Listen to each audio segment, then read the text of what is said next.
Hello all. Quick qualifier first.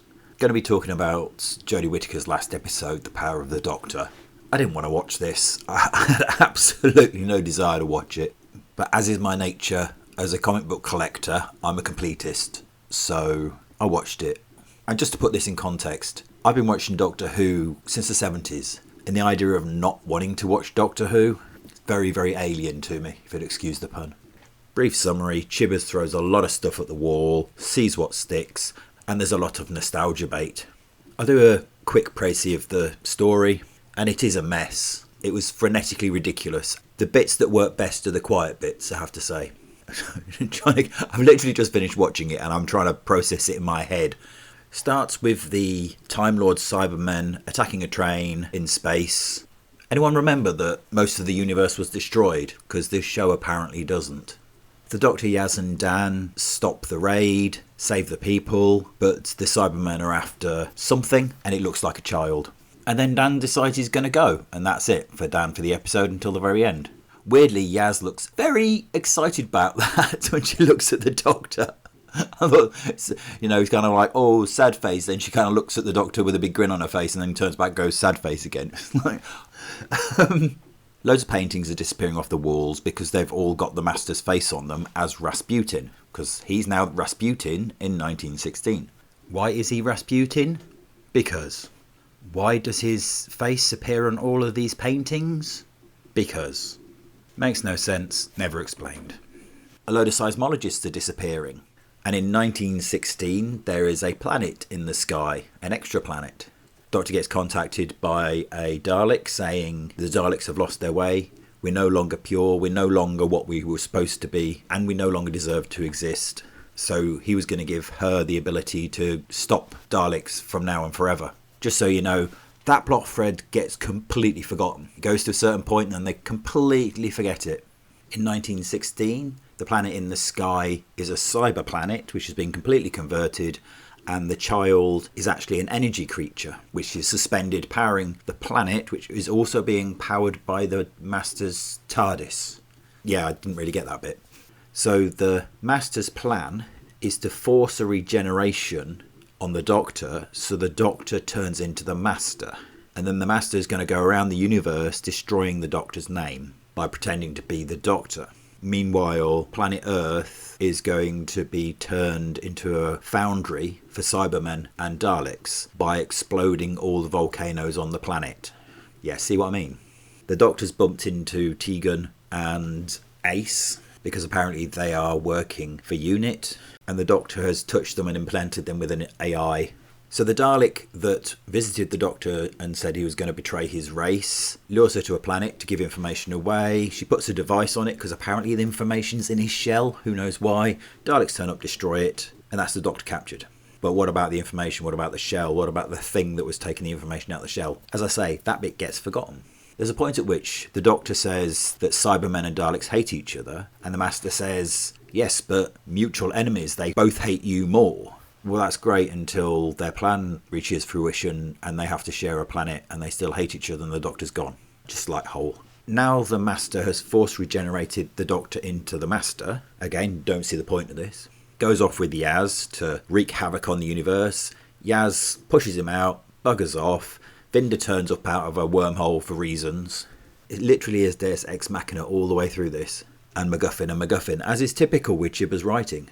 Apparently, the Master cloned Ashad, gave him to Tegan as a doll. Tegan, thinking it was from the Doctor, and took it into unit headquarters. Ashad comes out of a little doll thing that a load of Cybermen come out of, and they take over unit headquarters, start converting people.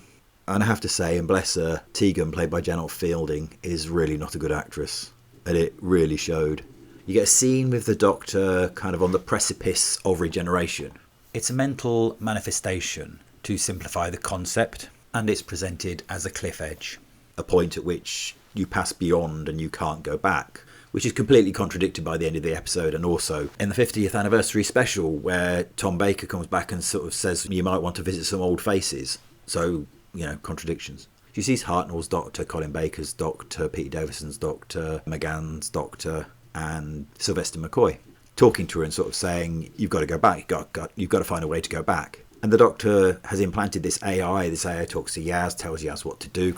Meanwhile, the AI appears to Tegan while she's trying to destroy the building, and that ends up being Peter Davidson, and that's kind of a flat scene. However, the same thing happens with Ace, with Sylvester McCoy's Doctor appearing to her, and that was actually quite a nice scene, really played well. And then Ace is going to try and stop all the Daleks, because the Doctor said, you on your own are going to go and stop the Daleks who are in a volcano to set it off to destroy the world. And then Graham turns up, because Graham turned up, and they stop the machine, but obviously the volcanoes are all going off. Tegan gets to the basement. Kate has distracted the Cybermen and they're converting her. The AI tells Tegan how to rewire the system so that it ends up killing all the Cybermen. Then Kate and Tegan both run out of the building as it falls apart. Bugger everybody else, I guess. I don't really know why the building collapsed. Tegan was supposed to be going to the basement to set off a kind of auto-destruct, but she never did, so I don't get that.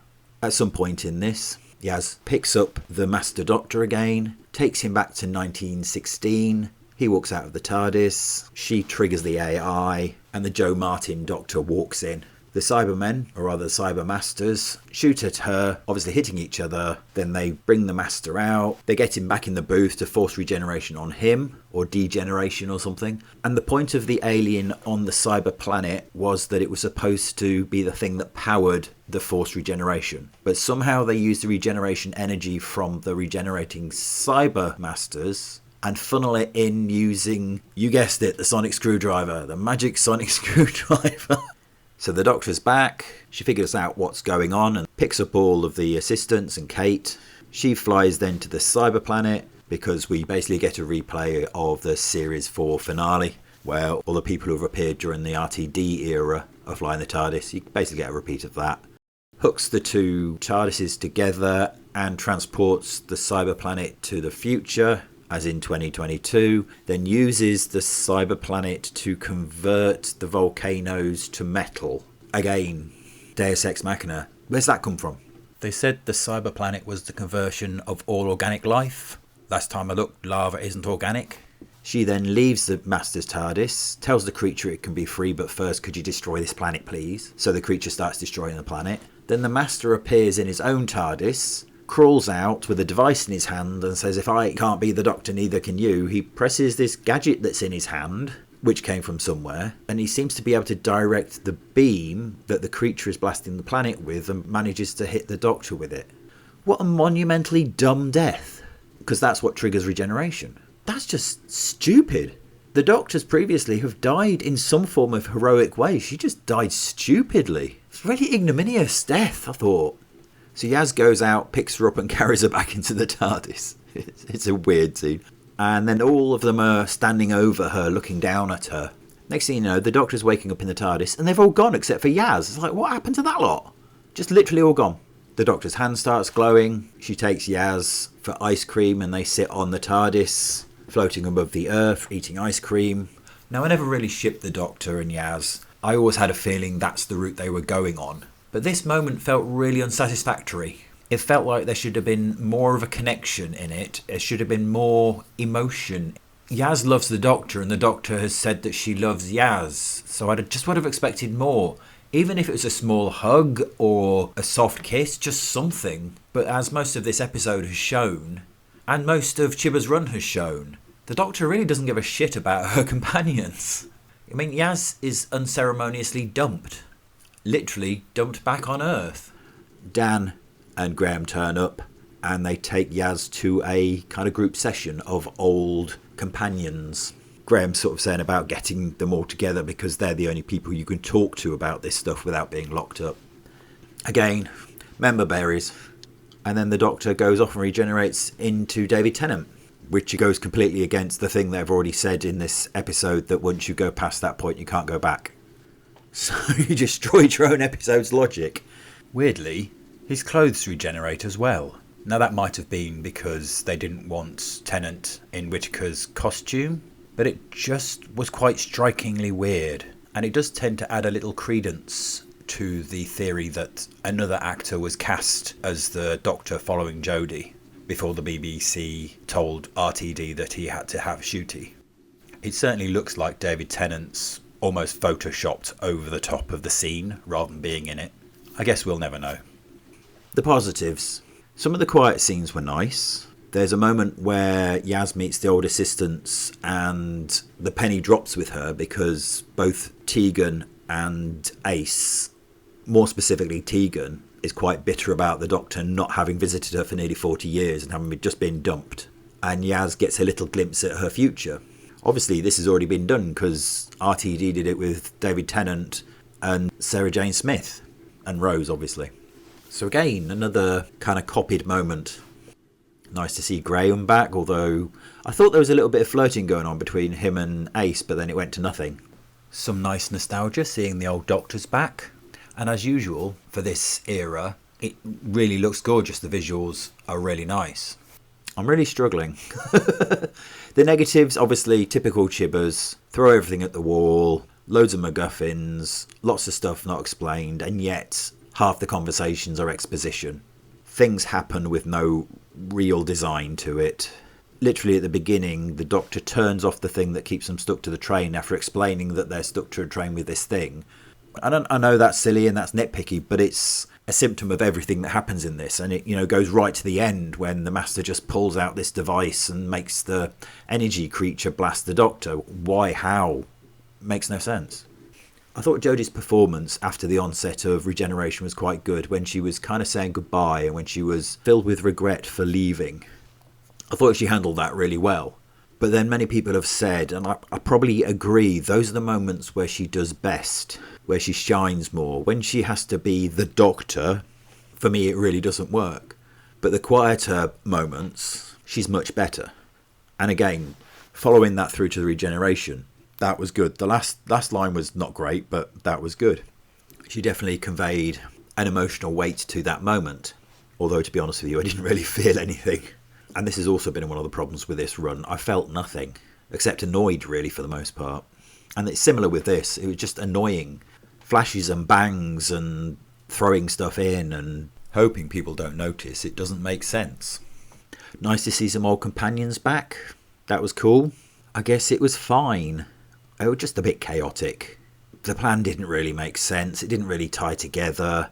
Why was the planet back in 1916 if the Daleks were going to kill all life on the Earth by erupting a load of volcanoes in 2020? Why? So he could be Rasputin, but why? Why does his face appear on all of the pictures? Oh, by the way, he killed all the seismologists. That was quite a nice scene, with Sacha Darwin going full Joker. Although it was a bit weird having two Masters.